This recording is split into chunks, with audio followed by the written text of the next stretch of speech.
Asanteni sana watazamaji wetu. Ni wakati mwingine tena ambayo tunawaleteni makala ya mfahamu kiongozi wako. Kwa mara nyingi katika makala haya tumekuwa tukiwaletea viongozi wengi wa kiume, lakini hii leo tumepata fursa ya kuweza kuzungumza na kiongozi wa kike. Wengi wanamuita kama mama power, mama mahiri, mwanamke bomba, mwanamke ngalacha, yani yale majina yote ambayo yanamsifia mama. Tunamzungumzia Jacky Okanya, ni kiongozi ambaye amesimama kiti cha ubunge hapa Mumias Magharibi. Kwa manufaa ya watazamaji wetu, labda pengine kama unaweza introduce. Asante. Asante Vayo. Kwa majina ni mama Jacky Okanya. Wanaonipenda wananiita mama power. Mimi nawania kiti cha ubunge cha hapa Mumias West Magharibi. Mimi natoka hapa Nyapora village. Mimi naitwa msichana na Vakolwe. Kwa wawanga huyo ni queen. King anaitwa Omstetsi. Queen ni Navakolwe. So tuko hapa ili tuweze kubadilisha maisha ya wakazi wa Mumias West constituency. Asante. Kwa manufaa ya mtazamaji wetu, mtu amengapenda kujua sana. Huyu Jacky tumemwona tu miezi kadhaa iliyopita ama mwaka tayari amekuja amesema kwamba anataka kusimama kiti. Huyu Jacky alikuwa wapi? Alikuwa katika mazingira gani? Alisoma wapi? Asante. Huyu Jacky Okanya amezaliwa kwa familia ya watoto 15. Vijana 8 na wasichana 7. Na mimi ni mtoto wa katikati. Kwa hivyo mtoto wa katikati anakuwa na nafasi ya kungangana. Mimi si wa kwanza wala wa mwisho. So hapa katikati nimekuwa na hali ya kungangana ili uweze kupenya. Nimesoma shule ya msingi ya Mtakatifu Teresa Nairobi, standard 1 to 8. Nikakuja secondary Bulimbo Girls, St. James Bulimbo Girls. Na pale ndipo uongozi wangu uliweza kuonekana vizuri, sababu ndio in primary nilikuwa kiongozi kama prefect back then. So secondary pia kufika hivi shuleni nikapewa pia nafasi ya kuweza kuongoza kama prefect from form 1. By the time natoka shuleni nilikuwa head girl wa shule, nikawa cheerleader wa YCS, nikawa kwa shughuli mingi sana za shule uongozi. Kukiwa na nafasi kama ya watoto kwenda kufanya shughuli fulani, ungepata watoto wanasema pana, Jacky tuongoze pale. So nikamaliza pale, nikakuja nikashughulika na nikapata kazi na Gap Promotions back then in Kakamega. Nikafanya kwa sales kwa supermarket, nikapanguza vyombo supermarket. So wale walinijua kama mnyamavu na mtu wa kujitafutia. So nikawa natafuta pole pole nikisukuma maisha yangu, lakini wakati tulifika kura ya 2002 ambako ilikuwa ni kuamua ili KANU itoke na vyama vya wengi iweze kuingia. Na labda pengine kama hatujafika masuala ya siasa, nilitaka kujua pale shuleni, iwe ni shule ya msingi ama shule ya upili, kitu gani hasa ambacho unakumbuka unasema hiyo maisha ilikuwa hivi na hivi, yani kile kizuri ama kibaya pale shuleni? Shule nakumbuka kulikuwa na controversy ambapo leo yani mtu asishangae, na wale tulikuwa nao Bulimbo Girls wanaweza waka-attest to this. So nikianzia primary, of course kungekuwa na vita, ungepata mimi ndio naamua kuanzia pale primary. Wenzangu pia wanaweza attest, sababu kuna wachache tumekutana Facebook, sababu primary kukutana na watu ni ngumu kidogo.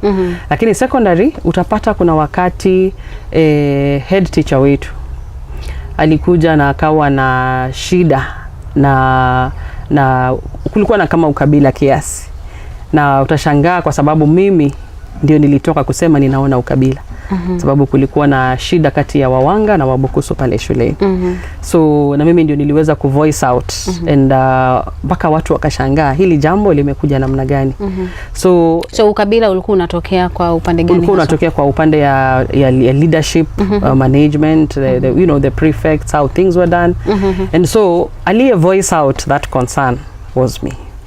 And I was a young girl. And not by anyone's influence. Hakuna mtu alinituma kwamba Jacky enda sasa uulize mbona hivi, sababu tumetoka mahali ambapo tumekuwa tunaongozwa tofauti, na wakati the head mwingine anaingia roho yake ile mahali pema, akakuwa na utofauti kwa shule. Sasa huo ni mwaka gani ambao tunazungumzia? Mwaka wa 95 nikiwa form 3. So nikaweza kuuliza kwamba haya ni yapi, na ikakuwa na mushkil kidogo. Na tukaweza kuitatua hadi babangu alikuwa board of governor wa shule, akakuja kuitwa tuweze kutatua ile ambayo ilikuwa shuleni. Na kwa hivyo hii maswala ya kuuliza maswali ngumu sianzi leo. Maswali magumu huwa ninauliza kwa sababu nadhani kwa kawaida niko na ile kuuliza maswali ambayo wengine wawezi kuuliza. Hiyo ndio neema naweza sema niko nayo tofauti. Kwa hivyo hata tukisonga ukiangalia hiyo wakati wa kukuja ndio niamue course ya kufanya, baba alitaka tuende nikuwe mwalimu nami sikutaka, sikufanya hiyo walimu. So najaribu kusema unatamani kufanya kazi gani hasa? My dream ilikuwa kukuwa tour guide. That's what I wanted to do. Yeah, just to do with, I think that is coordination, just doing my own thing. That's what I wanted to do. And so huo wakati labda pengine ukiwa shule high school mpaka unavomaliza form 4 ulikuwa unafikiria siku moja utaingia katika siasa? Ama ni kitu ambacho ulikuwa unaona hiyo ni ya wengine? Sikuwazia, lakini I would solo songs for Wameo. Wameo would come to our school. Angekuja shuleni tunamuimbia. Former marehemu nani Okech akiwa MD Mumias Sugar, he would come to our school. Na walau muongoza kumuimbia ilikuwa ni mimi ikiwa kiongozi wale wa nyimbo pale. So you can sing as well? Yes, I can sing. Yes, I can sing. I can okay, so there are some hidden talents that to do. Yes, okay. I can strongly lead a cheering group. I can strongly be vocal and mobilize people to an activity. Wewe unaimba sauti gani? Niko na tena. Okay. Sasa ulivomaliza shule ukasema ulikuwa ukaenda college? Nikipomaliza shule sikuenda college directly because tulipitana na baba. Kwa sababu yeye alitaka niwe mwalimu na mimi nilitaka kufanya vitu za tourism. Na ukiangalia mzazi wa pale nyuma ambaye alikuwa mzazi wangu pale kulikuwa hakuna negotiation. Ilikuwa ukiambiwa left ni left. Kama si left tafuta barabara yako. So mimi nitafuta barabara yangu. Na nikaweza kusonga, nikakata teaching.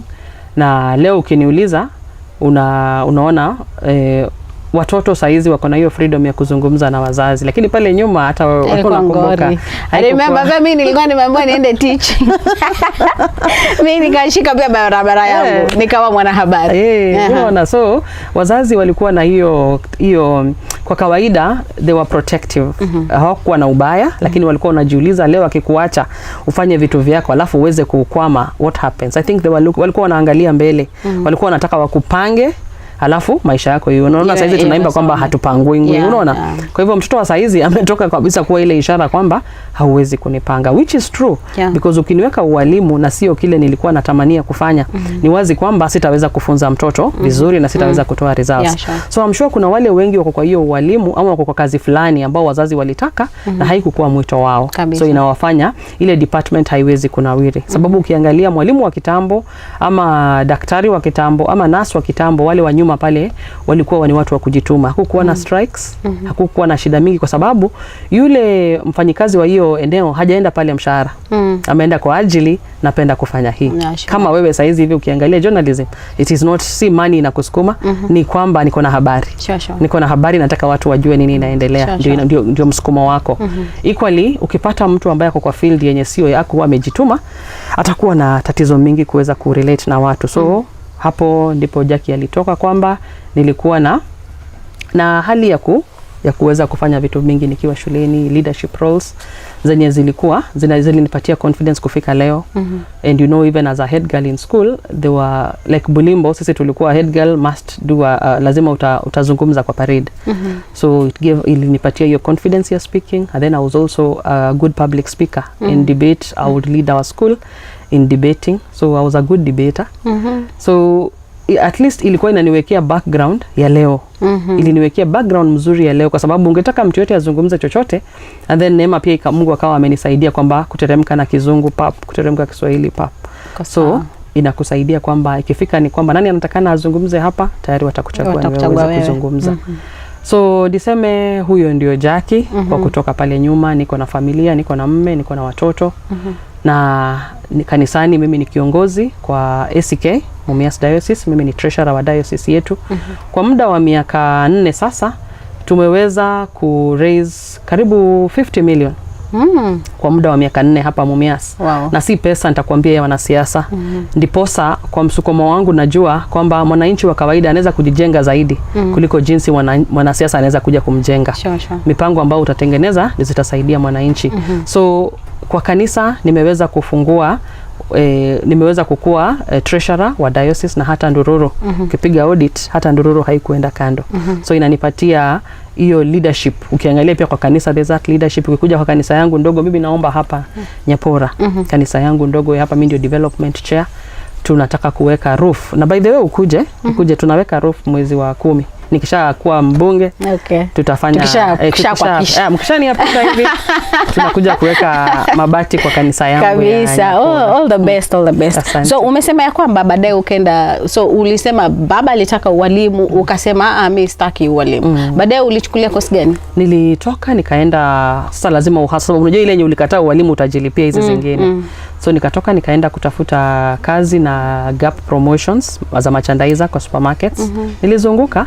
So nikasonga in 2002 sasa nikajirudisha shuleni. Nikafanya business management, finance option, diploma. Kutoka hapo nikapata kazi na Kenya Women Finance Trust. So in Kenya Women nilikuwa credit officer. Na sasa hapo ndio sasa ilini mold, ilinitengeneza, kanifinyanga kufika huyo mtu. Sababu Kenya Women kazi ambayo tulikuwa tunafanya pale, first of all ni recruit members. 2, ukuje uwa train. 3, ukuje uwa assess for credit. Ndio ukuje uwape credit na uweze kuifuata ilipwe. Na unajua Kenya Women tulikuwa tunafuata kulipwa 100%. So ilinifunza kukua this aggressive person. This person who goes out and actually ensures that a target is achieved. You know, sasa kwa kazi ya kuandikwa ni target. Utalipwa kwa target. So nikakuwa mtu, ikanisaidia kukua people's person. I was able to kukaa na watu vizuri, sababu ndio uweze kuambia mtu akuja aingie Kenya Women mpaka uwe ni mtu ulimtongoza, ulimuingiza vizuri na yeye, ukamuonyesha kwamba faida za hii shughuli. So ikaniwekea nafasi ya kukua a good mobilizer. So I was able to mobilize people, mobilize groups into the next level, kwamba tuweze kuchukua mikopo, na walichukua mikopo na walilipa vizuri. Baadaye ikafika 2005 hapo kwa na referendum. Tukakuwa na 202 kwanza. By that time nikawa kura, nilikuwa sababu nataka nikupatie hii msimamo ama nitarudi nyuma baadaye.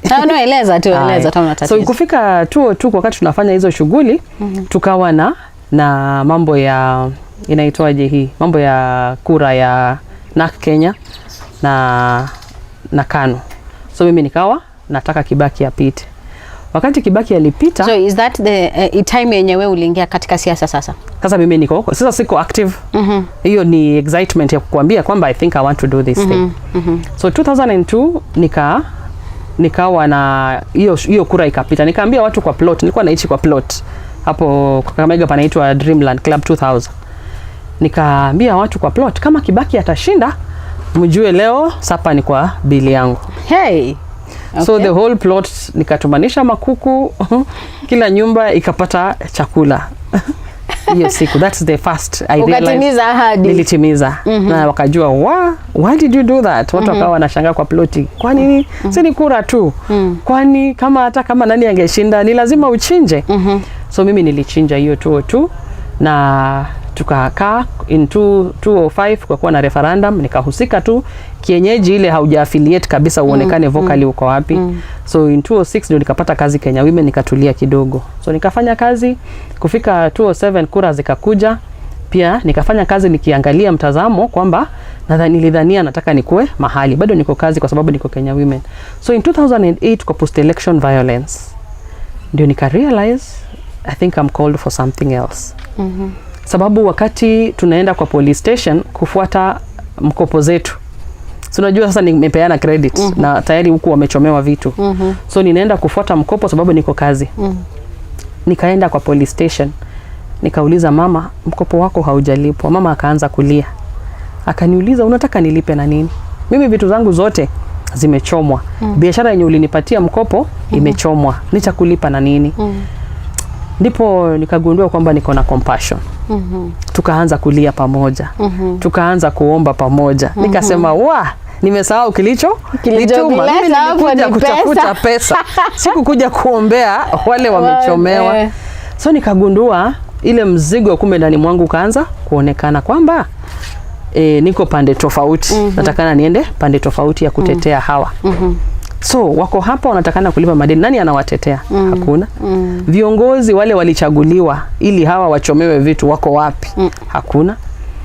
So kufikia February hiyo 2008 nikaweza kusema imetosha, na nikachukua kalamu nikaandika my resignation letter from Kenya. Resign as the credit officer? Yes, I resigned because interest zangu na interest za kampuni zilikuwa hazipatani. Sababu sijaitwa kwenda kuwabembeleza wale. Nimeitwa kutafutia kampuni pesa yake. Na nikaona kwamba sikukuwa ninafanya ile. Nikatoka pale kwa kampuni, kuja nyumbani. Kumbuka niko na watoto, kumbuka niko na loan ya kulipa, kumbuka, lakini hayo yote hayakukuwa priority. Wanajaribu kukuleta kwa mahali pa ku make decisions. I make very tough decisions. You take risks? Yes, I do.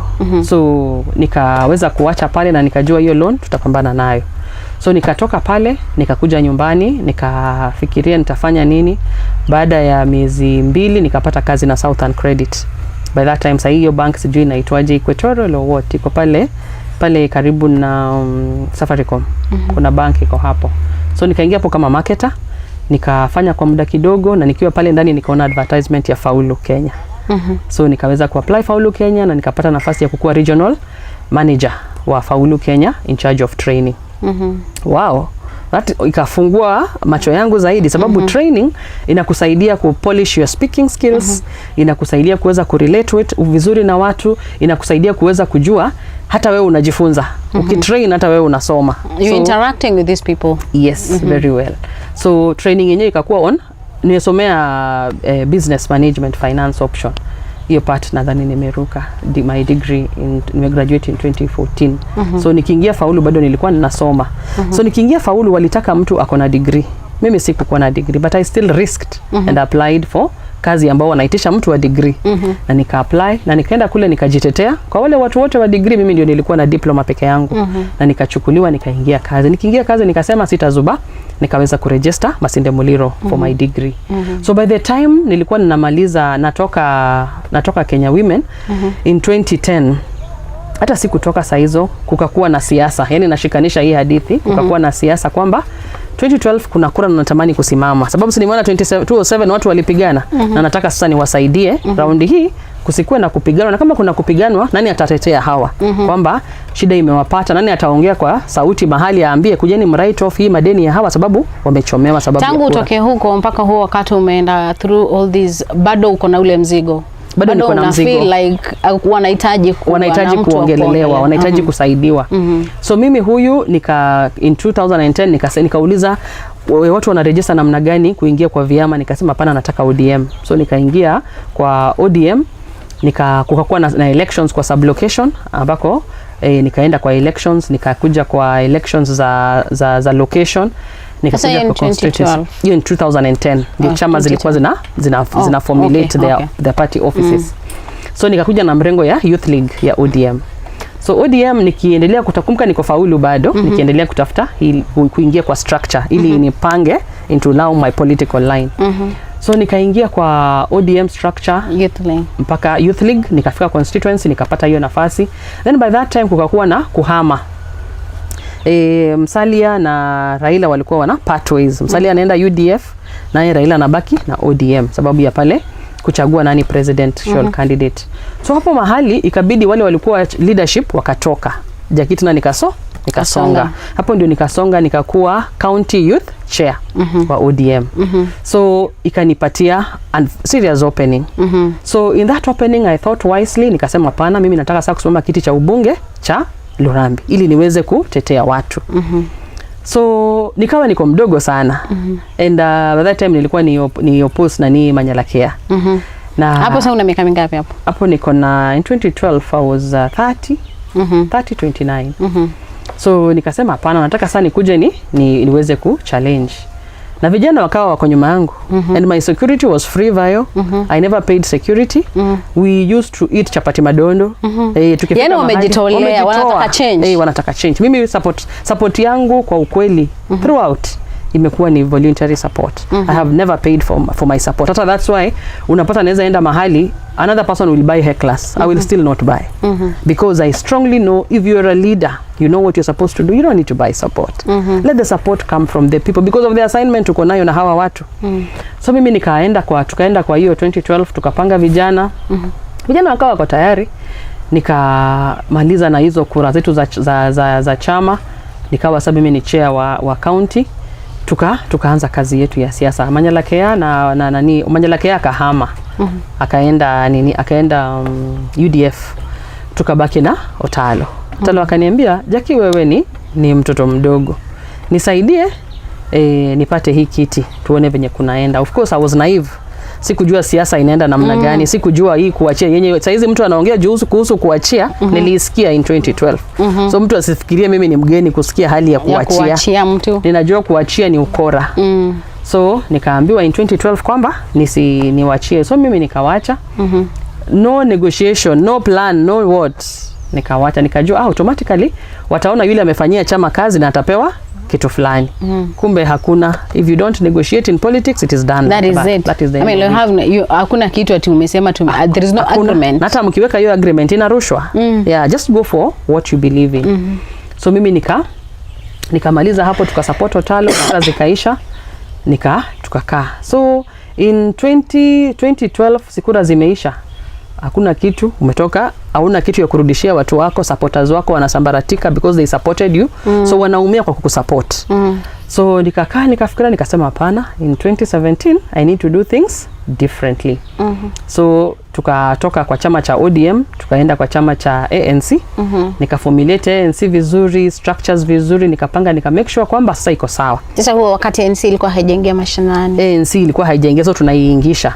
So tukasema sababu Lurambi walikuwa wanasumbua, wanasema hapa sio nyumbani, kwamba hapa hii nafasi ya watoto kama Waisuha. So nikasema then sasa basi inamaanisha nirudi Matungu nilikozaliwa, niweze kufanya nini? Kutafuta kusimama kule. So sababu bado haja yangu ni msukumo wa kutetea mwananchi. Hata nikikuwa niko wapi naweza tetea mwananchi wa mahali popote, bora nimetaka kutetea.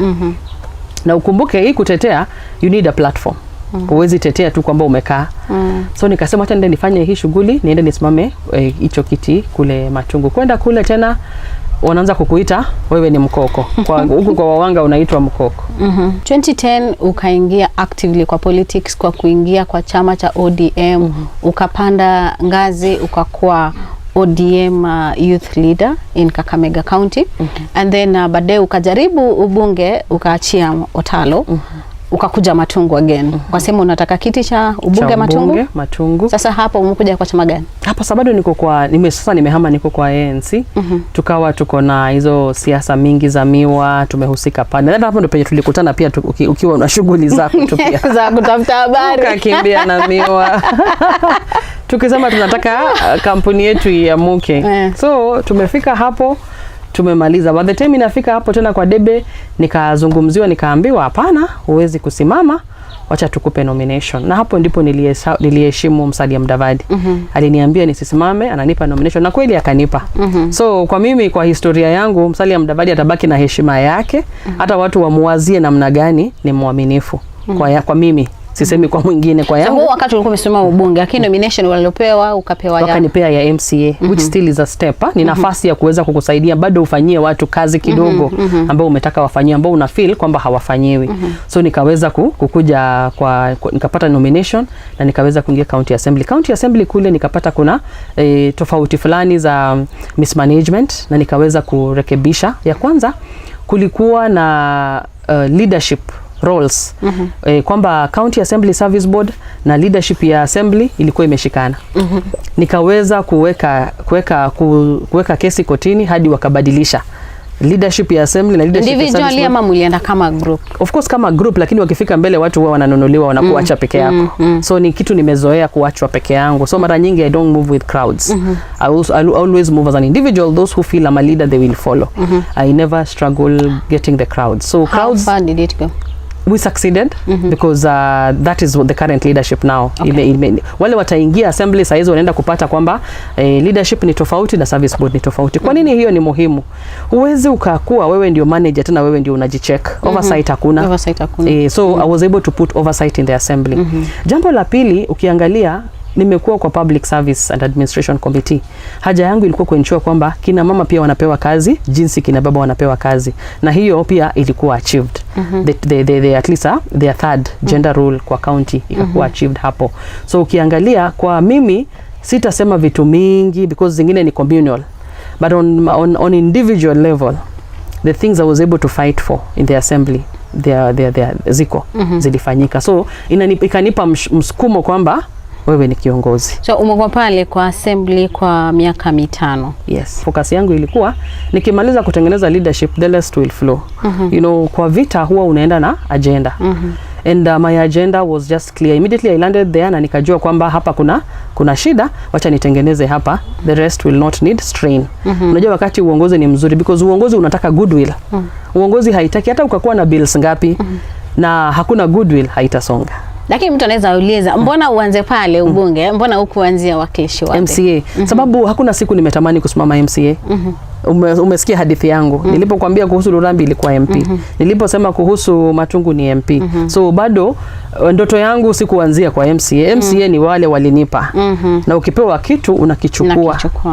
So wewe ndoto yako ulikuwa unataka kuanzia pale ubunge. Haijawahi kuwa ndoto ya MCA. Sababu nilipewa na ilikuwa negotiation part, unachukua kisha ukitumie kusimama. Na kweli nimekitumia vizuri kwa sababu nimeweza kupatia watoto wa kike sanitary towels, nimeweza kupatia wa kiume sabuni ya kufua nguo zao, nimeweza kujengea wale hawana nyumba, nimeweza kushughulika na mambo ya mitoni area ambazo ningeweza na ile pesa kidogo, sababu kumbuka kama nominated MCA hakuna allocation. So kwa mshahara yangu kidogo ndio niliweza ulikula na wananchi. Basi ndio sababu inanipatia. Unajua mtu atajiuliza na kwa nini unataka kusimama, ungesimama hii? Hapana. Ile kidogo nilipewa, ukiona watu wananifuata, wameona uongozi. Wameona kwamba haukukuwa nayo lakini ulikaa na sisi. Wameona kwamba kuna wale nimewatoa hospitali, nimeenda nimeongea na administration na wakatolewa. So hao wote ni wakati nitawaambia kwamba sisimame kura, wanaenda wapi? Lazima tubaki na uongozi ambao unaweza ukasaidia hawa watu. Na hawa watu kuwasaidia si lazima pesa. Pesa iko kwa serikali na imepangiwa. Kile tunakosa ni nini? Uongozi. 2022 ndio hiyo ilifika, kura zimefika tena baada ya miaka 5, ukasema unataka kusimama ubunge Mumias Magharibi. Hapo sasa sababu kilichokutuma haswa kusimama kiti cha ubunge Mumias Magharibi wakati huo ni kipi haswa? Wananchi walikuzungumzia wakasema tunataka utuwakilishe? Asante.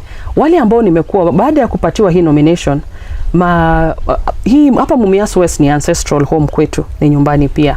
So nikichagua kati ya hapa Mumias West na Matungu. Hapa Mumias West tangu kura ziishe za 2013 nimeishi Mumias West. So I've been here for the last like 9-10 years. So ukiangalia wale ambao nimerelate nao, makanisa ambao nimeomba, wale nimeshughulikia, wote ni watu wa Mumias West. So inanipatia sasa nilikuwa nimetengeneza base mzuri ya kuweza kuwakilisha hawa watu. Nao wakaniambia hapana, sasa nadhani ndoto yako sasa unaweza fanya nini? Kutimizia hapa. Na tena acha nikwambie kitu moja, hakuna siku watu watakuja kukuambia. Politics is interest. Inaanza na wewe kuona kwamba umejipima unaweza, ndio ukuje usimame. Lakini ukiambiwa na hawa, siku ile tena wataamua utoke, tena wataamua. Lakini kama msukumo ulikuwa wako, hata hawa, because kawaida mwanadamu huwa anabadilika. Siku ile huyu atabadilika, utasonga na ndoto yako. Lakini ukitegemea kwamba mwanadamu, utakwama. Mwanadamu kwa kawaida ni mtu wa kubadilika. So huwa unatangulia kwamba je, nataka kufanya hili jambo, na kama nataka kufanya hili jambo nitalifanya namna gani?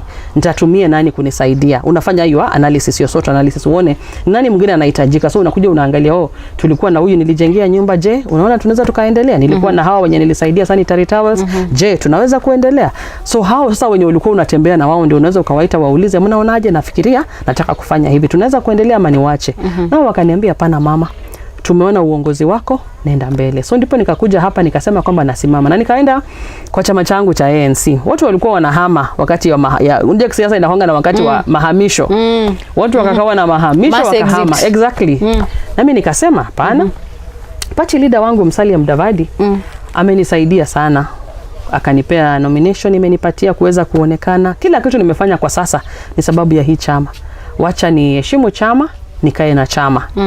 Na kila mtu alikuwa akiniambia kwa siasa hakuna vitu ya kuheshimu chama. Imefika saa ya kugura, wewe fanya nini? Gura. Nikasema hapana. Mimi nimeokoka.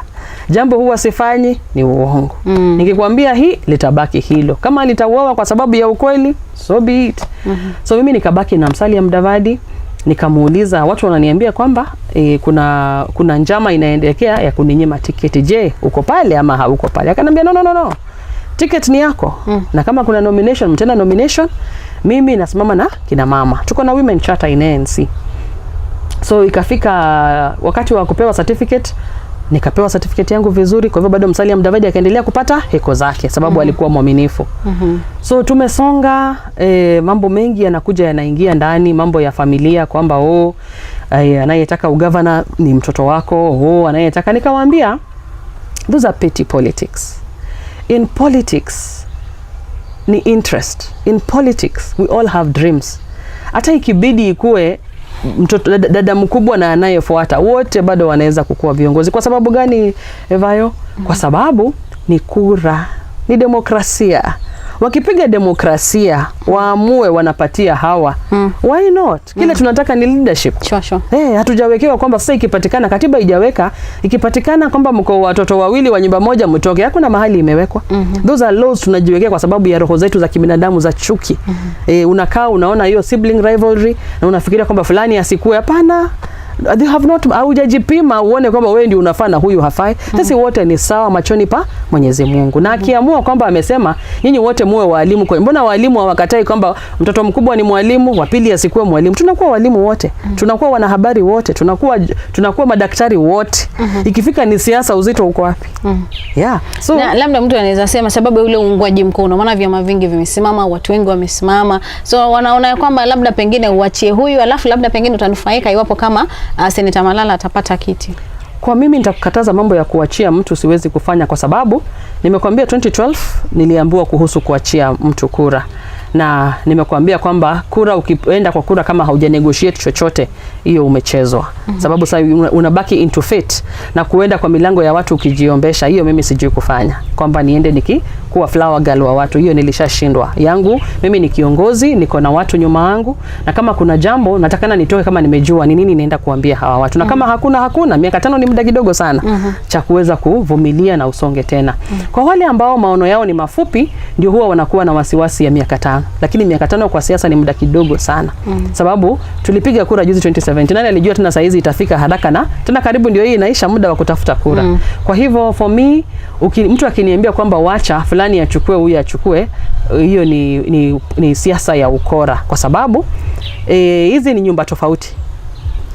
These are different households. Hakuna vile utasema kwamba ikipatikana huku lazima mimi nipate. Hakuna lazima. Na hao wenye wanaongea ndio tena wataongea waseme amepatia mama yake, amepatia. No.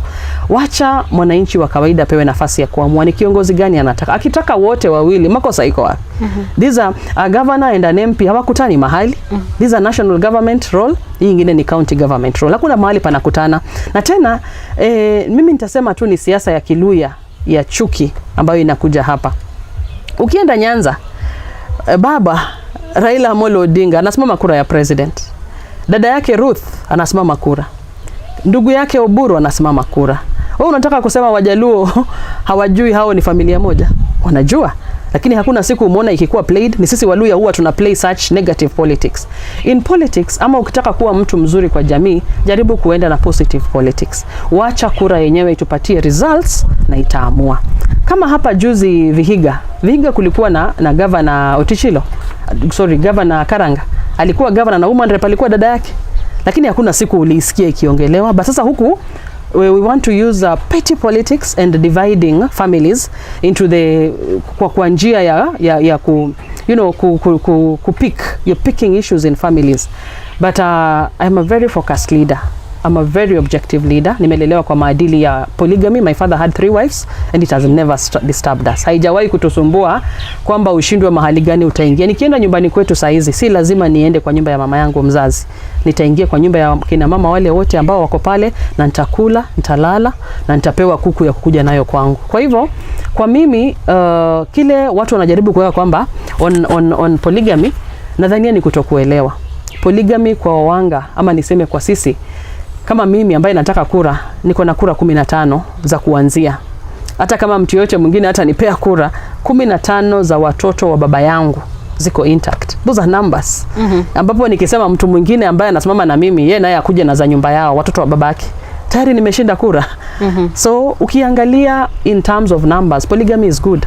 Polygamy strengthens the society because in many ways kuna vitu zinafanyika ambazo watu wengi hawazielewi. Lakini kama hauielewi, usijaribu pale. Kwa sisi ambao tunaielewa na tunaheshimu, tumesema kwamba tutafanya. But hii vitu yote aside, it is about the agenda. Like for me, what is the agenda? Why? Kwa nini sikukubali ku step down? Kwa nini sikukubali kuambiwa na yoyote yule kwamba inafaa niweze kuachia fulani kiti? Ni kwa sababu gani?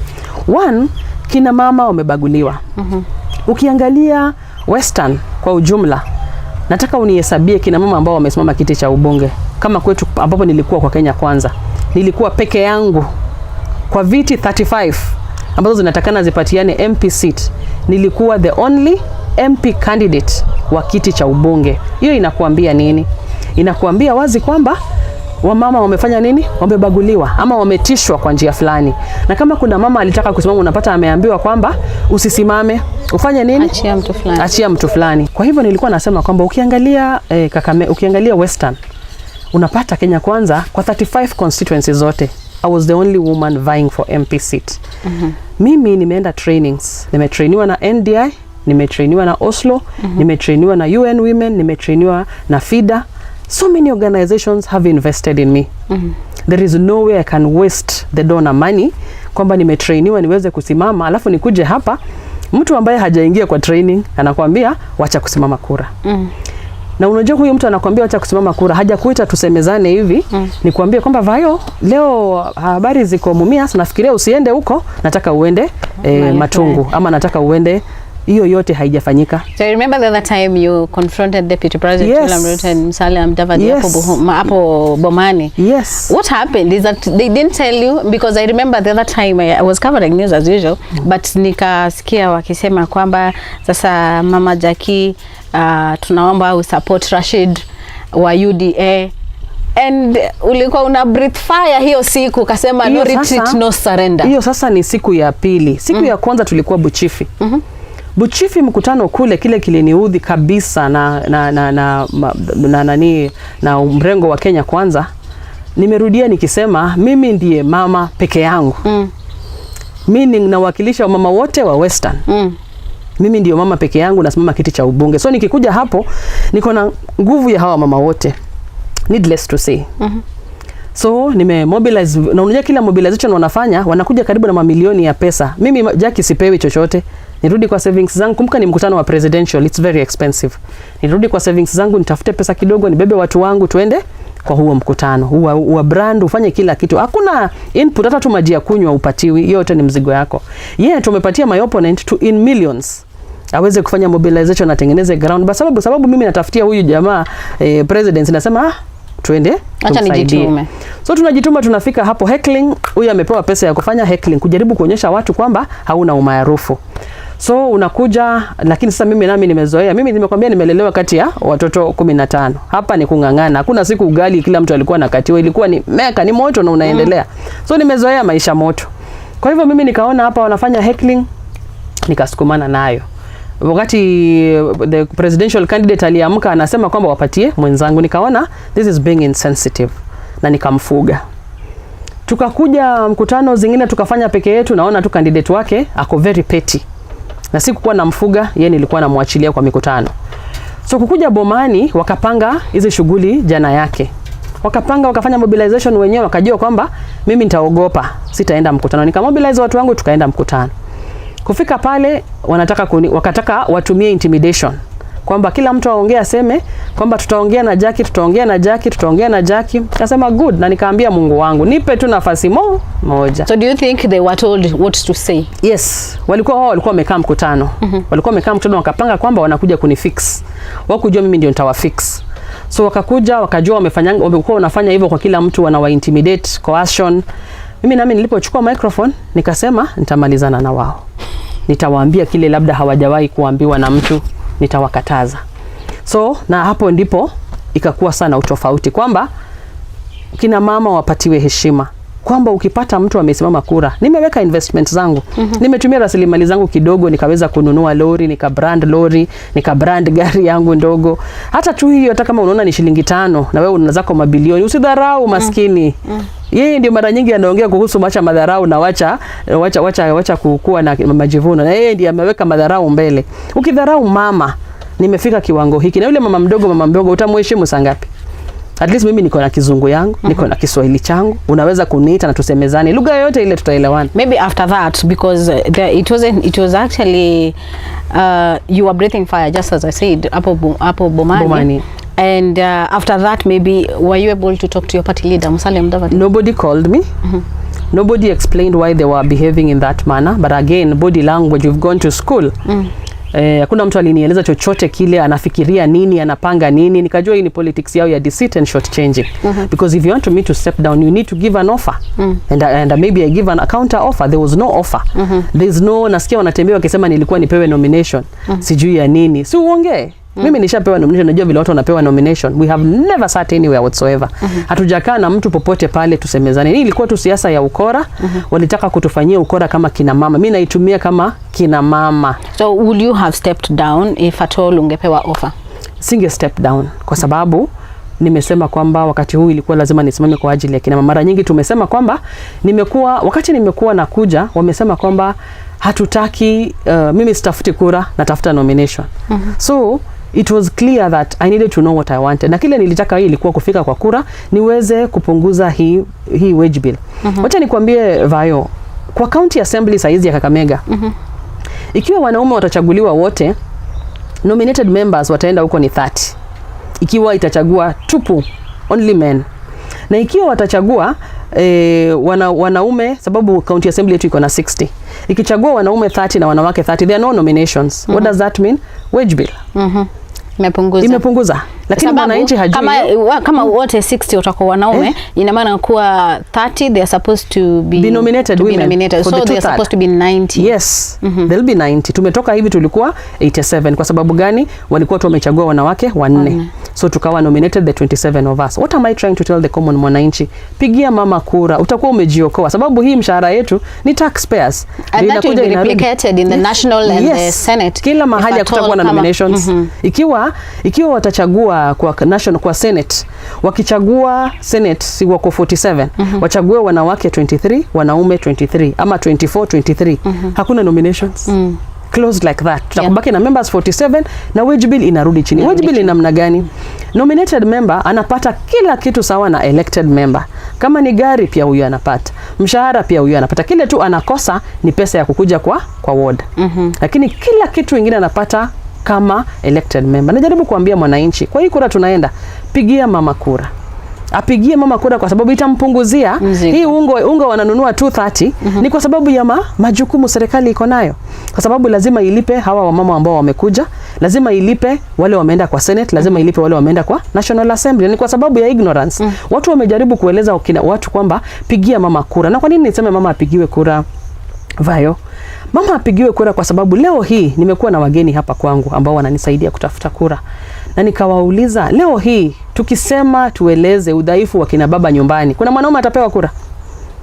Hakuna. Kwa sababu ni wadhaifu sana.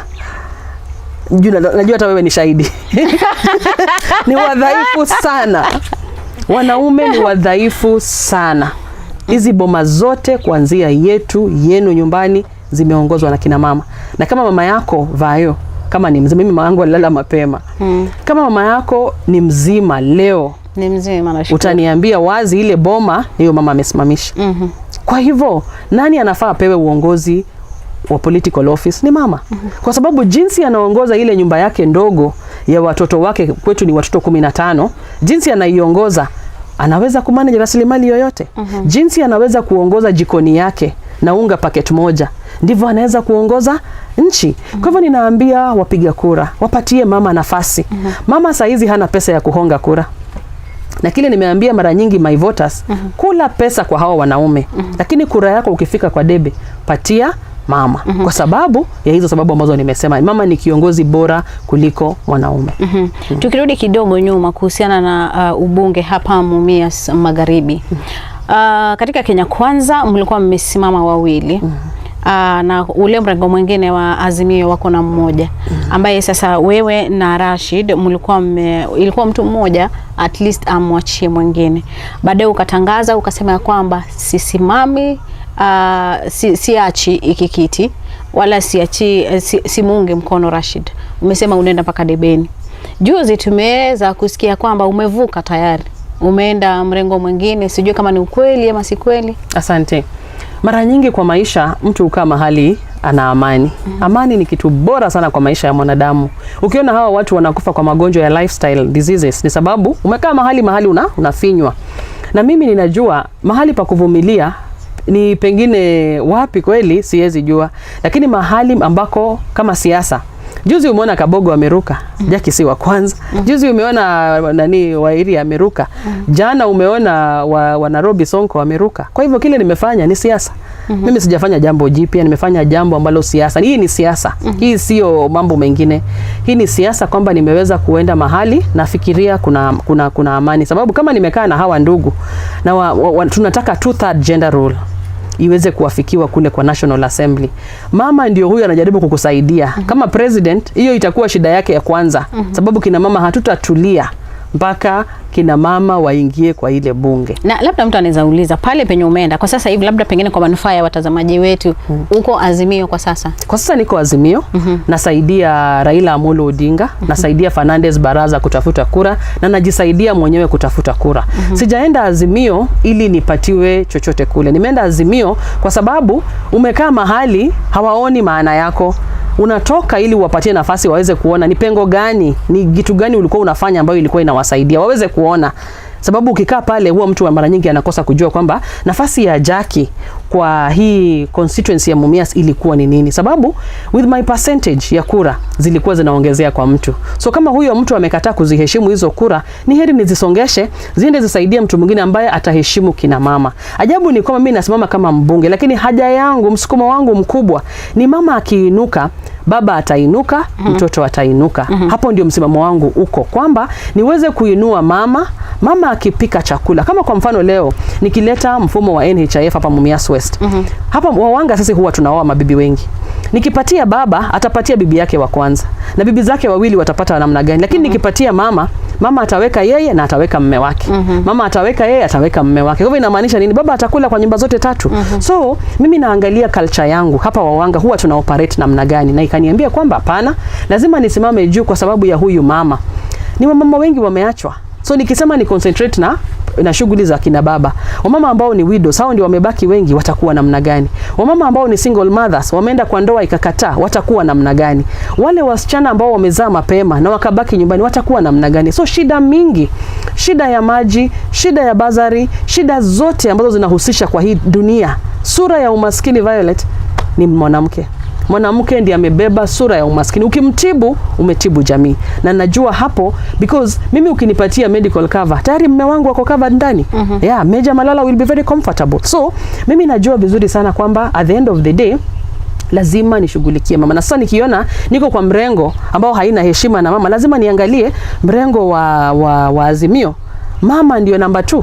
Wacha niende nijishike kwake, atanisaidia vile nisaidie kina mama. Kwa hivyo niko hapa, mimi nimehama mrengo wa Kenya Kwanza. I don't need attention, I don't need what, but that is where I am supporting. Nimeenda nimetafuta my brother Fernades Barasa na nikamwambia mimi nitampatia support yangu without any expectations. Namtakia mema because ameonyesha kwamba yeye ni mature.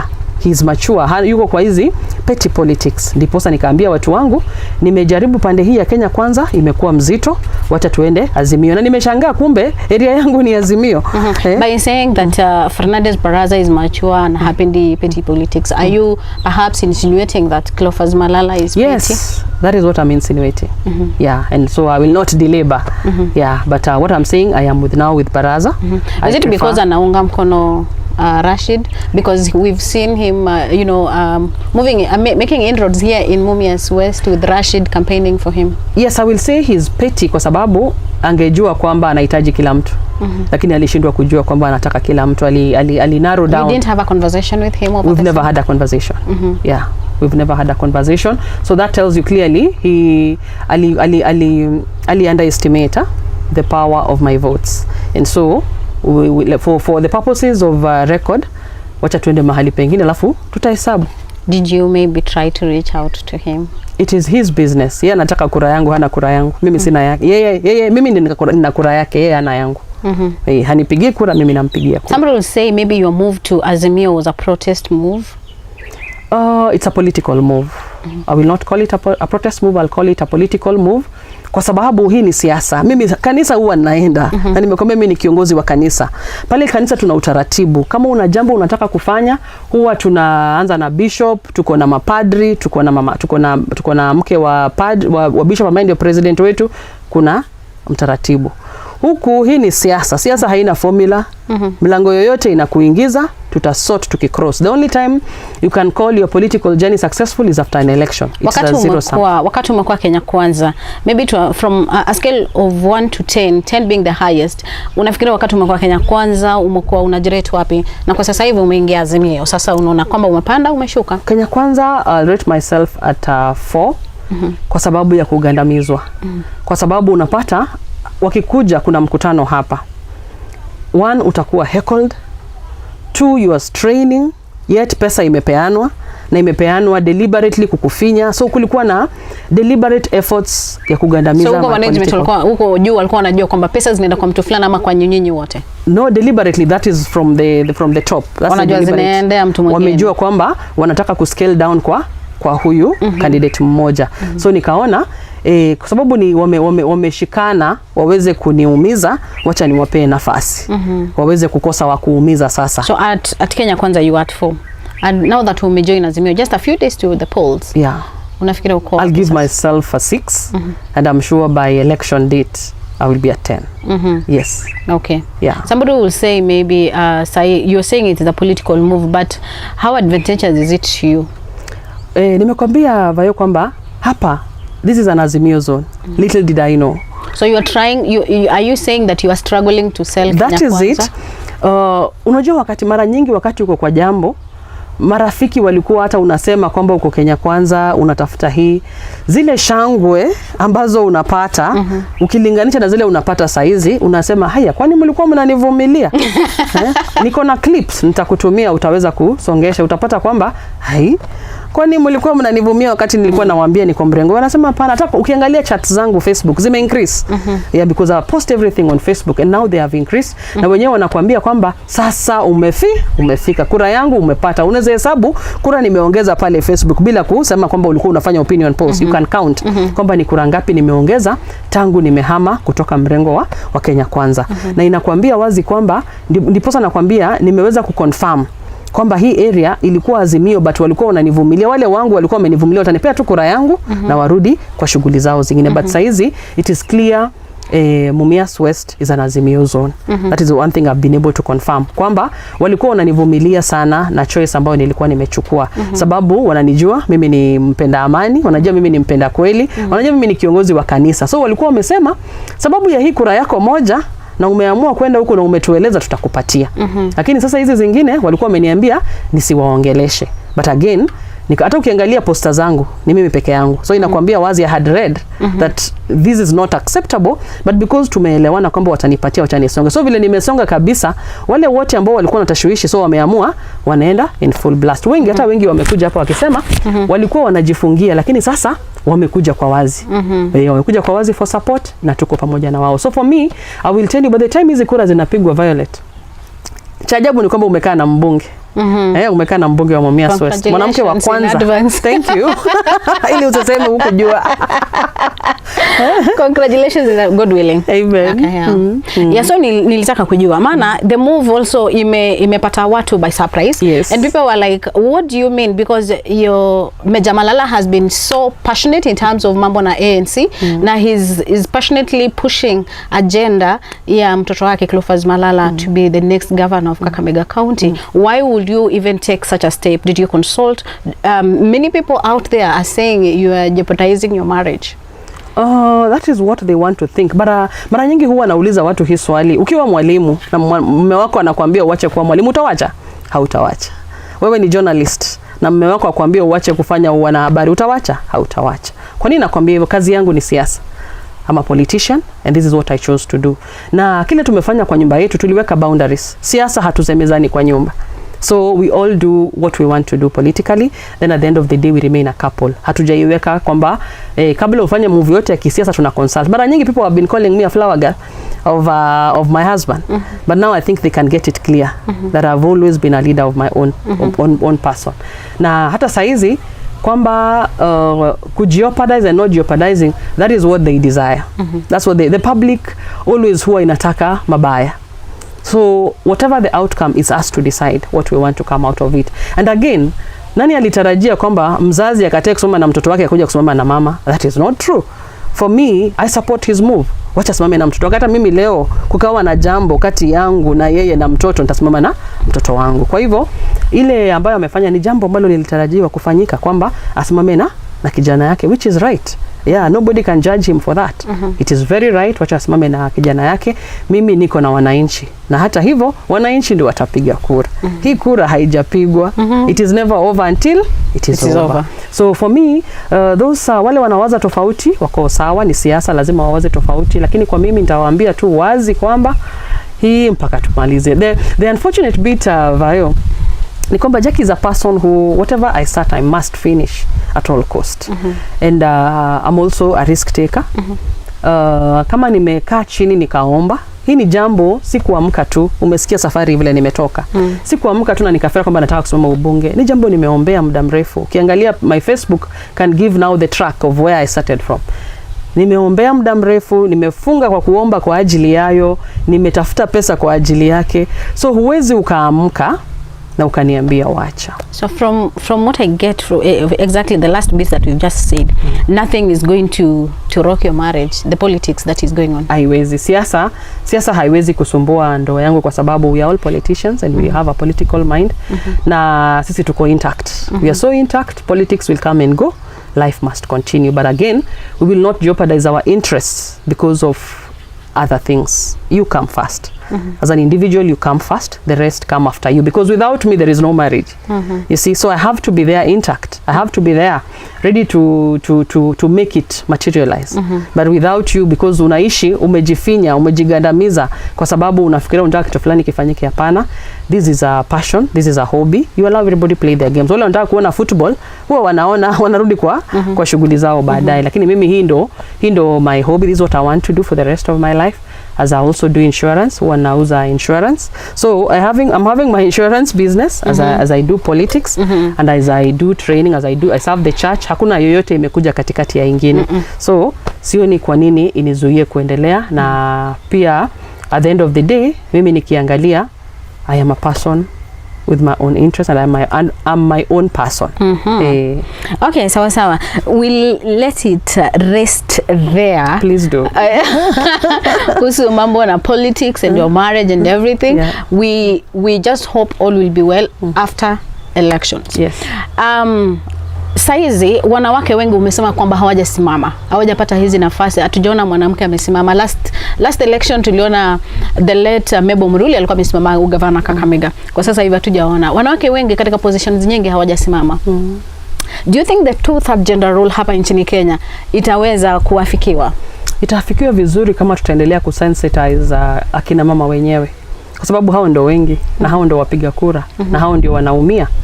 So a deliberate effort. Nilianza nikisema kuhusu goodwill. Tunahitaji viongozi ambao wako na goodwill na mwananchi. Anatamani mwananchi afunguliwe kwa ukweli. Sababu kuna wale wamekuja kwa hii siasa sababu ya kukata their deals, kulinda mali yao. Mimi sina mali ya kulinda. So kuna wale wamekuja sababu ya hiyo, hawajakuja sababu ya mwananchi. So inategemea wakati unachagua kiongozi, muangalie amekuja nini? Msukumo wake ni nini? Amekuja kwa sababu ya njaa yangu, sababu ya masomo ya watoto wangu, ama amekuja kwa sababu ya yake? Kuna ule amekuja kwa yake, kuna agenda kwamba immediately after election atanunua hii. Na kuna ule amekuja kwamba after election ni make sure mitoni zote ziko intact, hata kama better life ya watu. So it depends with the agenda, na mwananchi aweze kuassess. Shida ni kwamba mwananchi akifika anaona shilingi 200 ama 100 hata 50 saizi. Juzi nilikuwa hata mpaka na mkutano niliweza kupeana shilingi 10. Inamaanisha nini? Yes. Inamaanisha nini? Mwananchi akifika mahali abaki ni pesa inamuelekeza. hapo mwananchi huyu ataumia. Na mara nyingi huwa naambia kwa sababu mimi sina pesa, endeni mkule pesa, mtakuja mnipigie kura. Mkule huko mlete kura hapa. Mnakula huko, kula huko, kura kwa mama. Hiyo ndio slogan yangu kwa sababu sina hiyo pesa. Sijakuwa na nafasi ya kukaa mikutano na watu kutafuta hiyo pesa. Kwa sababu gani? Hauna sponsor. Mimi sina sponsor, mimi ndio sponsoress wangu mwenyewe. So kama sina sponsor, mpaka niongee na wananchi niwaambie ukweli. Niwaambie leo nimekuja na 10 bob. Leo ni kiberiti. Watu wamesema huko nje, huyu Jacky Okanya vile ameenda akasimamisha damu DP na Musalia Mudavadi Bomani. Huyu mrembo huyu saizi wanakuita lady huko nje. Wanasema huko kuna sponye. Sina sponsor ukweli. Sababu ningekuwa nayo I would do, actually they would regret ningekuwa na sponsor. Sababu ile game ningecheza pale hawangewahi chezea mwanamke. Kwa sababu sina sponsor wangu actually. By the way, no niko na sponsor God. God ni sponsor wangu. By the way, mse ananipanga poa sana because the only thing God has done for me, he has given me enough courage for anything. I can break anything anytime. You're ready to face anything. Mulima wote ukikuja unapita nao. The courage God has given me because he says he has given me the spirit of boldness. He has not given me the spirit of fear. And you know, immediately that passion comes out, I will tell you that I can face it. I can face it. Provided it is within the law, I can face it. I can tell you off. Because what I know very well, that the spirit that is within me is stronger than this one that is out here. And wakati kwanza wewe unanifinya, you know, unakuja unanifinya, unaniambia juu ya magari, mpanda juu ya magari yenu ndio mnaniambia hapo kwamba tunafikiria. No, it doesn't happen like that. Respect is paramount. Even if you thought, like mimi hapa saizi, watu wanakuja wako na njaa, hawana afisi ya watoto, hawana hata nyumba kama hii yangu. Mimi siwezi nikaambia mama, kwa sababu hauna nyumba kama hii yangu, usiingie kwa nyumba yangu. Hii ni madharau. Hii nyumba ni Mungu amekupatia.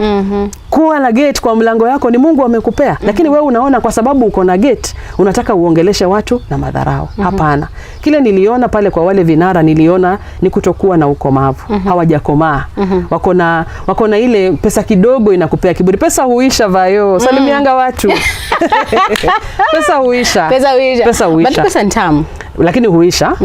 Tazama kuna watu wengi, kuna vitu vya kuwasilia nyingi za kuonyesha kwamba huyu alikuwa na pesa leo hana. Lakini tazama yule mtu ambaye alikuwa na pesa na alikaa na watu vizuri, hakuna utofauti. Hako vile sababu wale ulikula nao ndio watakuja kukula na wewe. Lakini kama ulikuwa unakula na wao na kejeli, kuona kwamba wewe umefika na wao hawajafika, wakati pesa yako itaisha.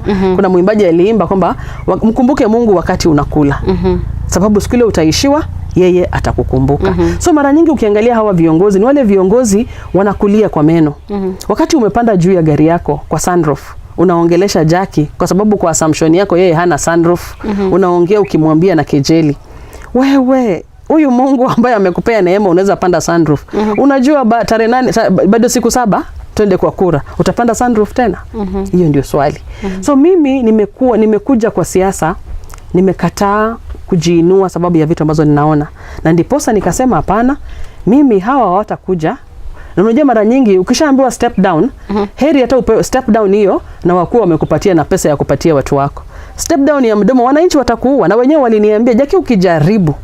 So wewe hausikii viongozi wako, unasikia wale wananchi ambao mimi niko na mwananchi wanataka kukuchagua wewe. Mimi niko na mwananchi. Wananchi ndio mdosi. Huyu pia anatafuta job by the way.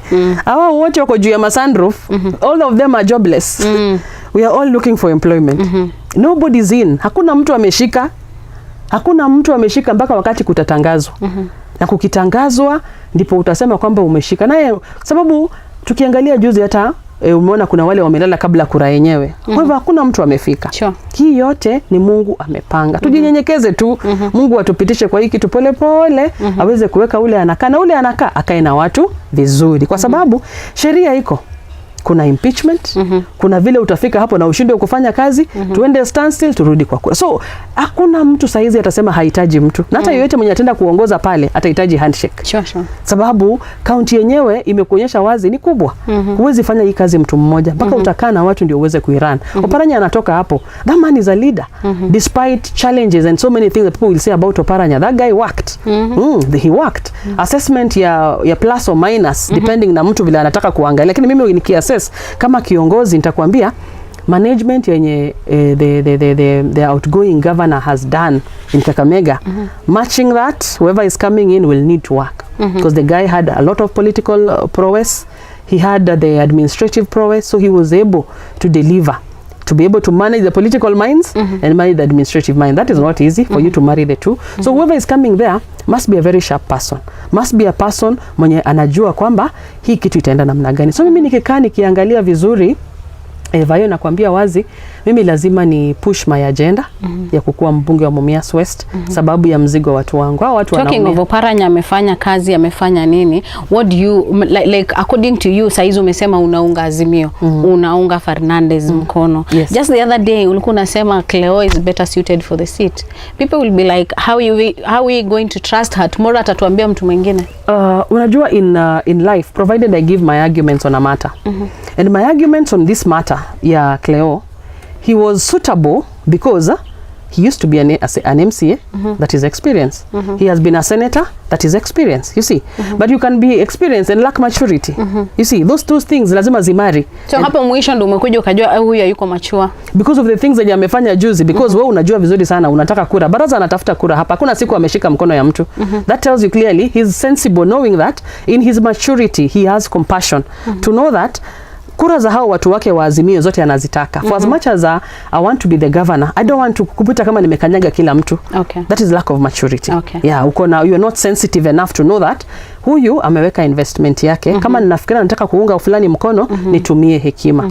So equally pande hii sikuona hiyo hekima, sikuona hiyo wisdom kwa viongozi wangu. Niliona kwamba hawa they are just so insensitive, and insensitive not just to anyone, to a woman is being so insensitive. Okay. Yeah, that is the assessment nimepatiana kwa mrengo wa Kenya Kwanza. So for me, Barasa will do it better. Kwa sababu gani? Despite the fact waliwekwa kwa mtego moja, lakini hakuna mahali Barasa ameenda akiendorse. But huyu ameenda akiendorse. Automatically that tells you clearly he lacks he's not sensible. He lack sensitivity, lack the ability to be able to assess and know that he nataka itanichoma mikono na kura zote mbili, hata kama zangu ni mbili ni kura, hata kama za yule ni 10 ni kura. Unataka zishikane zikuwe 12. Bila 12 ule mwenye ako na 11 atakushinda. So that is where I saw that hapa amekuja kufail. For Barasa, he has management, he has been in Ketrako, he has been in several other organizations. Not that I never saw that, but in politics you choose a side. Sure. So I was able to choose that I'm in Kenya Kwanza, I will be there. And again, that is where my party was affiliated. There was no point where I should come and start checking on the other side. So on the other side equally, there's leadership. All these people, they are equal, but there's first among equal. Okay. So now we are bringing Fernades Barasa first among the equals. It's not like the other person cannot, but it's just like atakuwa ameenda mbele ya wengine. So that is why ukijikuta kama sasa mimi, it's not that I'm the best, but there are women who can do what I am doing, but Mungu hajawapatia hiyo neema. So I become first among equals. Okay. We are all equal as women. Okay. But the beauty is that mimi nimepewa nafasi mbele, ni waongoze, watakuja watafika hapa. Na wakifika yangu ni kuwashika mkono, kuwasongesha. Sure. The only difference politicians wako nayo, wako na ile kitu that it has to be me. No. That is not the thing. Okay. The agenda is what should be pushing us. Okay. But unapata wanasiasa wengi hawana agenda. Hawana agenda hata kidogo. Yani amekuja ameangalia, spendi Vayo doesn't listen to me, Vayo should not come and cover my story. I'm sure you experienced that. Sipendi fulani. So most of these leaders and leaders who are depending with the background vile ulilelewa, leaders wengi wako very selfish. Selfish in nature, that it has to be me. No. In fact, there's a time I told someone, kwamba mnataka niwache, I can only step down for a woman. If you're bringing me a woman as competition, I can step down and support her, because my agenda is to make sure we solve the two-third gender rule. We make sure that the women, shida za kina mama huku chini, zimeafikiwa vizuri. Na najua kwamba kwa sasa kina wanaume hawajaifanya jinsi inavyotakikana. So will you have accepted if at all wangeambia Rashida kuunge mkono? Singetaka yeye aniunge mkono. Kwa sababu gani? Hata yeye ameinvest. You know, this selfishness is what I'm trying to stop. It doesn't change. Whoever will be elected in Mumias West is a Mumias West person. That person has been cleared by IBC. So according to you, you're saying negotiations zingefanyika mapema. Okay. Sio kwamba tumesha invest, tumefika hapa ndio unakuja kuambia mtu a step down. You're playing, unacheza na akili za watu. Okay. Na hiyo ndio nataka hiyo kasumba. Nataka viongozi watoe kwa akili yao. Okay. Yeah, you cannot come kwa boma ya mtu. Mumias West ni boma ya wawanga. Wewe unatoka kule unakuja kupanga wawanga. It's a bit iko na madharau. Iko na kuona kana kwamba wawanga hawana akili timamu. Wewe una akili kutoshinda. So once tumefika kwa mahali kwamba candidates wamekuwa cleared, just stay away. Sawa, let's take a short break and then tutarudi ukituelezea mambo na changamoto ambazo mwanamke katika uongozi anapitia hapa nchini Kenya. Okay. Karibuni sana. Nimesema kwamba kwa sasa tuna mazungumzo na Jacky Okanya ambaye ni mgombea wa kiti cha ubunge hapa Mumias Magharibi. Sasa sijui nitasema anagombea kwa kiti cha ANC ama kiti gani, lakini amekuwa anagombea kwa kiti cha ANC, na pale katika ballot papers obvious atakuwa katika chama cha ANC, lakini kwake yeye amesema kwamba kwa sasa anaunga mgombea wa ugavana kwa Azimio Fernades Barasa mkono, na vile vile anaunga mkono mgombea wa urais wa Azimio Raila Odinga mkono, lakini kwa sasa hivi bado yuko katika chama cha ANC. Jacky Okanya, labda pengine tulikuwa tuna mazungumzo na awali kidogo, tulikuwa tunagusia kidogo changamoto za mwanamke nchini anapitia, hususan mwanamke aliye katika uongozi, na uongozi ambao tunazungumzia haswa ni masuala ya siasa. Asante. Unaona challenge ambayo mwanamke ako nayo sana, na nilianza na kusema kwamba mwanamke akisimama anaambiwa arudi kwao, akirudi kwao anaambiwa enda kwako, akiwa hajaolewa anaambiwa atafute bwana, akiolewa huyo bwana sio kabila letu. Yaani mwanamke mara nyingi visingiti viko vingi na ni sababu kwa mwanamke akitaka kusimama. Hasa kabisa ukiangalia kile nafurahi kabisa ni sababu walileta hiyo land inheritance issue. Hiyo imesaidia kina mama, sababu pia hao wanaweza kuinherit shamba zao, na inamaanisha yeye pia anaweza kuwa na boma lake. Because mwanamke amewekwa kwamba ametegemea mwanaume. Ile shamba mwanaume amepewa kwao ndio inakuwa shamba ya huyu bibi. Na tena bwana akikufa, kama ulikuwa hujafanyiwa succession vizuri, utapata na mwanamke atakoma bila shamba. Hiyo inamnyima urithi kwa muda mrefu. Na unapata mwanamke pengine amekaa kwa area miaka 20, alafu aidha mume wake akufe, akose namna, inambidi ahame. Akigura tayari anaanza upya. Hana base, hana network. So hiyo inakuambia wazi mwanamke anasumbuka kwa sababu ya lack of inheritance. So unapata inamnyima nafasi ya kuweza kuwania chochote, sababu nani anamjua hapo mahali yako. Cha pili, mwanamke anasumbuka kwa sababu ya umaskini. Wanawake wengi hutoka chini. Unajua mtoto wa kiume na mtoto wa kike. Mtoto wa kiume anaanza na shamba eka moja. Mtoto wa kike anaanza bila chochote. So mwanaume wakati anafika amemaliza college, anaanza kujenga nyumba, mwanamke anatafuta shamba. So tunaanzia mwanaume amepewa nafasi. Sio level ground. We are not on any level ground. Mwanaume anaanza mbele ya mwanamke. Ukifika shuleni mnasoma, pale nyuma ilikuwa watoto wa kike wanaambiwa wacha ndugu yako amalize kwanza. So mwanamke anakuja anaanza kama ako very disadvantaged. So kama mwanamke unahitaji ukuwe na ushawishi wa wewe mwenyewe, self motivation, ndio uweze kupenya kwa huu ulimwengu, kwa sababu tumeanzishiwa ona level ground ambayo haitoshani, tumeanzishiwa kwa utofauti. So wakati sheria ilikuja ikatengenezwa kusema kwamba mwanamke anaweza kurithi, mimi nafurahi kama mama, kwa sababu mwanamke sasa anaanza kupewa nafasi ya kuanzia. Imefanya mpaka nimeambia mtoto wa kike lazima angangane kusoma, kwa sababu hapo tu ndipo atakuwa na nafasi ya kusonga mbele. Ataweza kurelate, ataweza kama ni kuandika proposals imsaidie kupata pesa ya biashara, kama ataweza voice out issues sauti yake, kwa sababu akona confidence. Kama mimi ukiangalia vile nimedhulumiwa kwa upande wangu wa kisiasa, ningekuwa a timid person, ningekuwa sijaenda shule vizuri, inipatie confidence ambayo niko nayo kwamba nijue kile mwanaume anaweza kufanya, naweza kufanya zaidi, na nijue kwamba hata kuna wanaume wengine wako hapo na hawajasoma. Kwa hivyo ninajua mimi naanzia na Mungu amenisaidia, makaratasi yangu inakuja mbele, alafu ndio mambo mengine yananifuata. So nimeambia mtoto wa kisichana kwamba liwe liwalo, shika karatasi yako, ndio title deed yako ya kwanza. Ukishika title deed, ukishika certificates zako, itakusaidia, utaweza kuenda kugonga mlango fulani. Hata kama utapewa saizi hata kazi ya kufagia, mpaka ukue na certificate yako. So mimi nimeambia watoto wa kisichana kwamba waweze kuanzia hapo, sababu umaskini, nimesema umaskini inakuja hapo, njaa. Wakati mtoto wa kike anataka, sababu hao ndio wengi kwa ulimwengu wa siasa, anatakana akuje aamue kisiasa nani atamuongoza. Unapata amekuja aweze kufanya uamuzi na nyumbani hana sukari ya watoto wake. Na huyu candidate amekuja, kuna candidate wa kike, kuna candidate wa kiume. Wa kike amekuja mkono tupu, wa kiume amekuja na sukari. Huyu candidate huyu mpiga kura ambaye ni mama, inambidi apigie mwanaume ambaye amempea sukari. Lakini nimeambia wapiga kura kwamba nini, hauna deni ya mtu.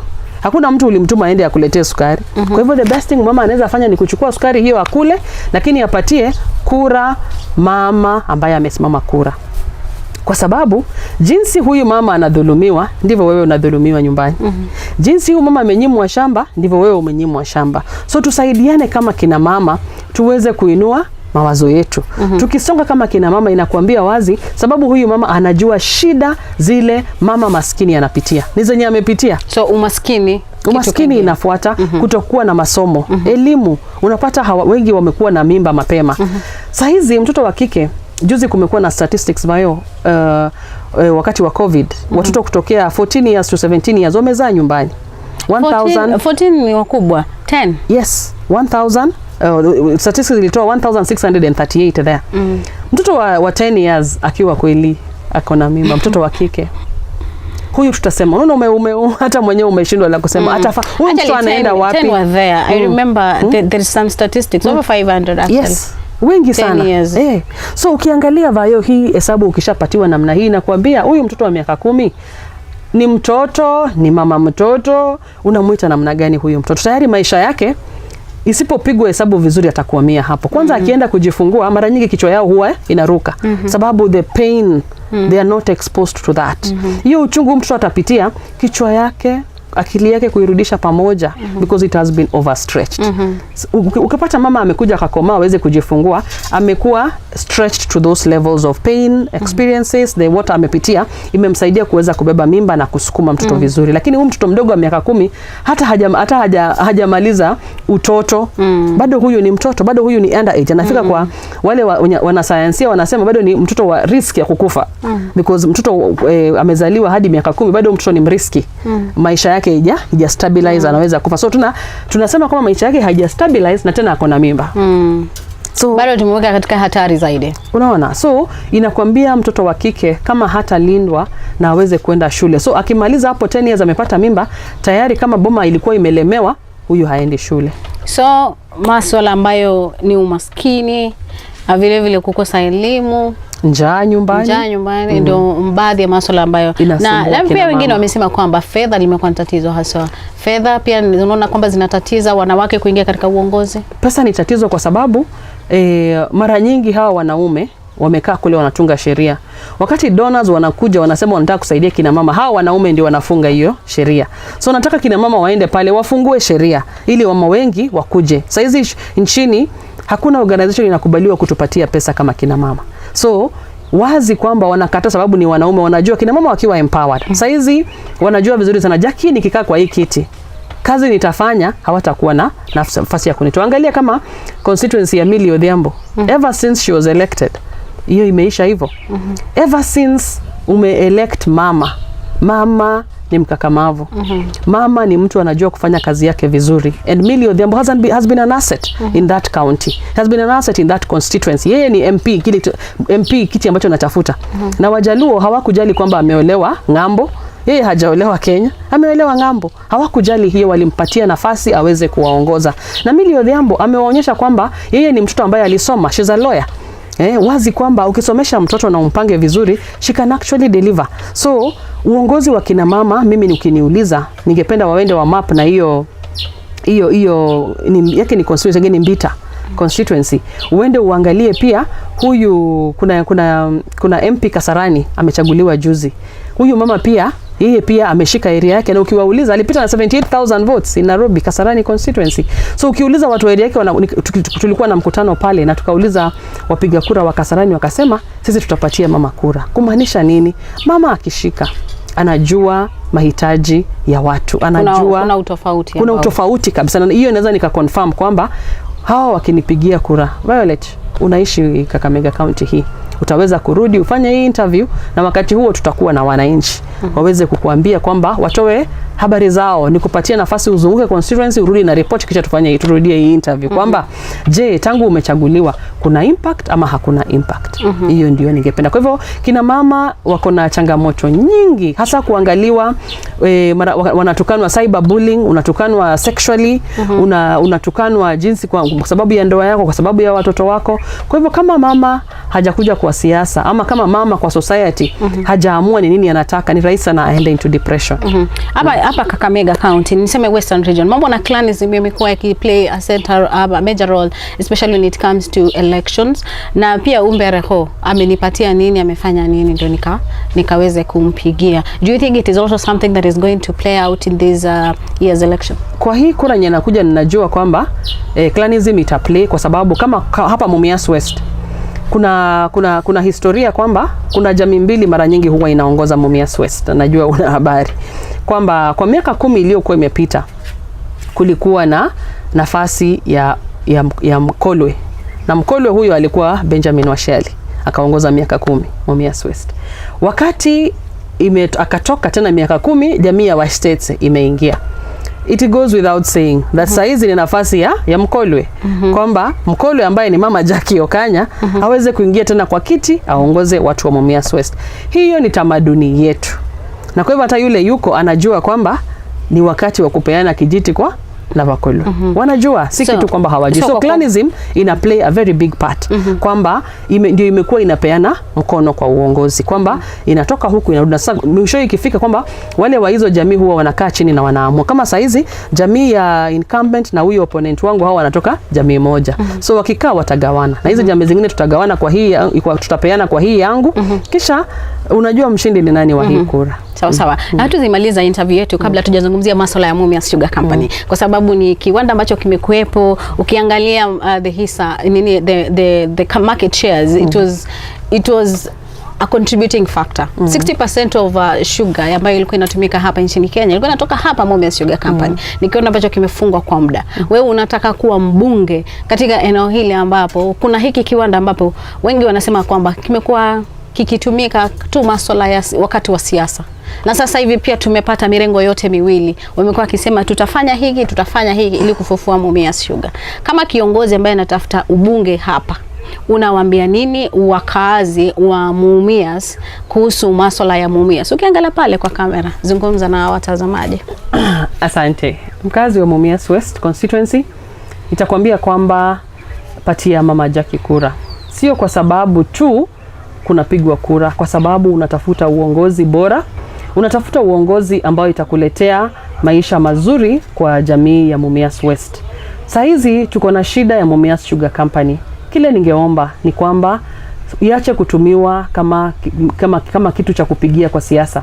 Kwa sababu mara wanakuja wanasema kwamba tutafungua Mumias Sugar, tutafunga Mumias Sugar. Kile ningeomba kwa ajili ya mkazi wa Mumias Sugar ipewe nafasi iendelee kuran, na watu waambiwe farmers wamelipwa, wafanyikazi wamelipwa, ni bills gani zimelipwa, ili mimi kama kiongozi niweze kutoka niambie wananchi wa Mumias pandeni miwa. Saizi sijui niseme nini, kwa sababu gani sijui tumefikia wapi. Kwa hivyo ninaomba investor ambaye amekuja ama atakuja, jaribu kushiriki na viongozi, jaribu kushirikiana na sisi ili tuweze kukusaidia kuamsha Mumias Sugar. Sababu ninajua viongozi wa kitambo hawawezi taka Mumias Sugar iamke. Kwa sababu gani? Hao wako na mkono kwa kuangusha Mumias Sugar. Wengi walikuwa wanapewa hongo, wengi walikuwa wanapewa sukari, na mimi ninaomba kwamba tukiingia Mumias Sugar tutaambia wanasiasa wote wakae kando, waache Mumias Sugar iamke. Mumias Sugar ilikuwa inasaidia bodaboda, ilikuwa inasaidia biashara zetu, maduka zetu saizi zimebaki zimefunga. Kwa sababu gani? Mumias Sugar haiko. Barabara zetu zilikuwa sawa, mitoni zilikuwa sawa, kwa sababu ya social responsibility ambayo Mumias Sugar ilikuwa inafanyia watu wetu. Watoto wetu wengine walikuwa wanasomeshwa na Mumias Sugar Company. Leo hii tuko na shida kwa sababu watoto wengi hawasomi kwa sababu wazazi wao walitegemea sukari. Ninaomba Mumias Sugar ikaweze kuamka na ikaweze kurudisha heshima ya Wanga ni kingdom, na hii kingdom haiwezi kuwa kingdom bila pesa yake. Pesa ndiyo maridadi ya ufalme, pesa ndiyo dhahabu ya kifalme. Kwa hivyo ningependa Mumias Sugar iweze kurevive economy yetu na tuweze kuamka. Mpiga kura wa Mumias usichanganyikiwe. Pigia mama Jacky Okanya kura, atahakikisha kwamba Mumias Sugar inakusaidia wewe kama mwananchi wa Mumias Sugar. Na tarehe 9 ondoka uende upige kura. Piga kura ya amani, usitumike kwa ajili ya kupigana. Piga kura ya kiheshima, na mwishowe tutatangaziwa mshindi, na mshindi atakuwa mama Jacky Okanya. Asante. Sawa, labda pengine wakati huo labda pengine pia kama unaweza zungumza tu bado na wakazi, waeleze mambo matatu ama manne ambayo unapania kufanya. Katika manifesto yako kuna mambo ambayo umepanga, roadmap ambapo unasema kwamba iwapo nitachaguliwa nitaanza na hili, nifanye hili na hili, ili kuweza kuboresha maisha ya wakazi wa hapa Mumias Magharibi. Labda pengine kama unaweza waeleza ni kipi haswa ambacho unapanga kuwafanyia iwapo utachaguliwa? Mpiga kura wa Mumias West constituency, ningependa uniamini kama mama ambaye nitakuletea maendeleo Mumias West constituency. Maendeleo ya kwanza ni nini? Security ni shida kubwa hapa Mumias West. Nitahakikisha makuru wetu, village elders, wako na allowance kwa serikali yangu ya Mumias West. Nitahakikisha wako na allowance ili wafanye nini? Ili wahakikishe mtoto ambaye haendi shule anaenda shule. Sababu huyo mtoto asipoenda shule, yeye ndiye atakuwa gaidi wa kesho. Na nitahakikisha kwamba huyo mkuru ako na allowance ili ahakikishe kwamba security, wizi yote ambayo inafanyika kwa villages, mkuru anajua wezi ni kina nani. Na haizi kukuambia kwamba mwizi ni fulani kama hana allowance ama hana vile anaweza kujilinda. Nitahakikisha mkuru yoyote ako na allowance na ako na bazari ya watoto wake na ako na NHIF ili aweze kukua na afya, aweze kukua na watoto wake wameenda shule na akuwe na jinsi ataweza kuweka chakula kwa meza. Mtu wa pili ambaye atashughulikiwa ni mapasta na maimam wa bisikiti. Pastors na imams, kwa nini? Hawa wanashughulikia our spiritual welfare. Spiritual welfare yetu ikiwa sawa, hatutapata wezi ndani mwetu, hatutapata lesbianism ambayo nimesikia imeingia Mumias, hatutakuwa na homosexuals. Kwa sababu gani? Spiritual life yetu iko sawa. Nitahakikisha kwamba pastors na maimams wako na allowance pia na wako na bazari za watoto wao na wako NHIF. Mtu wa tatu ambaye nitashughulikia ni community health volunteer. Community health volunteer atakuwa na nafasi ya kupata NHIF na atakuwa na allowance ili yeye wakati anashughulikia watu wengine waweze kutibiwa, yeye pia anaweza kuenda hospitali vizuri na aweze kutibiwa. Inamaanisha nini? Afya ya watu wetu itakuwa mzuri na tutaweza kukua na afya, tuweze kufanya biashara yetu. Jambo la nne ni kwamba nitahakikisha kwamba biashara, ukulima, biashara imeweza kuhifadhika. Hapa Kakamega County kuna fisheries, kuna dairy na pia kuna poultry. Hizo zote nitaingisha watu wangu kupitia kwa county government ya Kakamega waweze kufanya hizo biashara, waweze kuamka ili wasikuwe na shida ya kukosa pesa mifukoni. Na la mwisho ambalo nitashughulikia ni kwamba kuhakikisha kwamba hawa watu wa Mumias West constituency, maneno ya maji, maneno ya stima itakuwa ni jambo la kipaumbele kwangu, sababu tukiwa na stima wataweza kuamka. Na vijana, youth, kwa muda wa miaka 10 hamjakuwa na sports. Tutahakikisha kwamba timu yetu ya Mumias West constituency itakuwa registered na nitakuwa na safiri na nyinyi kwa michezo zote zile ili mjue kwamba mama anapenda vijana, mama anapenda kina baba, mama anapenda kina mama na watoto wote. Mumias West constituency kwa ujumla itakuwa na family center kuhakikisha kwamba Mumias haibaki mahali ilikuwa. Mumias will be a family based community ambayo inahakikisha kwamba kila kipengele cha familia kimetimizwa na afya ya familia na maisha ya familia ya Mumias West constituency will be a very small family that we will work together and ensure that Mumias West constituency changes for better.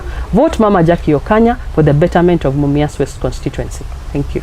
Thank you so much. So labda pengine tukimalizia ama tukitamatisha, nataka kuuliza, mara nyingi watu wengi wameweza kusema hapa Mumias Magharibi, nafikiri ni watu 6 ambao wanaotafuta huu bunge Mumias Magharibi. Kwako wewe, wengi nimesikia wakisema mimi nitashinda. Iwapo kama wakazi wa Mumias Magharibi watapiga kura kwingineko, mtu mwingine aweze kutangazwa kuwa ni mshindi, utakubali matokeo? Nitakubali matokeo na nitamsaidia kufanya kazi ya Mumias West kwa sababu the people come first and the voice of the people is the voice of God. Mungu atakuwa ameamua ni huyo na tutaamua ni hivyo na tunashukuru. Next time. Yes. Labda parting shot, neno lako la mwisho? Neno langu la mwisho, ningependa kukuambia asante Vayo kwa hii nafasi ya kuweza kuzungumza na wakazi wa Mumias West. Ninajua si jambo rahisi, umbali tumefika, Mungu ametusaidia na naomba pia kupatia afya uweze kukuwa na nafasi ya kusherehekea ushindi ambao unakuja. Usikose kukuja Vayo. Kwa hivyo ningependa kuambia kinialika nitakuja. Ningependa kuambia wakazi wa Mumias West constituency they have a leader in Jacky Okanya. Thank you. Sasa asante sana. So huyo amekuwa ni Jacky Okanya. Kama vile mlivyomsikia tangu vile nilivyotanguliza, nilisema kwamba wengi wanamuita Iron Lady, wengine wanasema mwanamke bomba, mwanamke ngalacha. Yani mmemsikia vile anavyosema, yani ni kiongozi ambaye ameweza kujituma, naye anasema kwamba hatomsikia yoyote yule bali atasikia sauti ya wakazi wa Mumias Magharibi, wale ambao waliweza kukaa naye na kumtuma kuweza kutafuta uongozi ambao ni ubunge Mumias Magharibi. Kutoka hapa mimi sina la ziada, lakini nataka kuahidi watazamaji wetu kwamba tutaleteni makala mengine matamu kama haya, na basi tutakuwa tunaangazia viongozi wengine ambao ni viongozi tajika na ni wale viongozi ambao wako tayari kuwahudumia wakazi wa maeneo tofauti hapa nchini Kenya. Kutoka hapa mimi sina la ziada. Naitwa Violet Auma.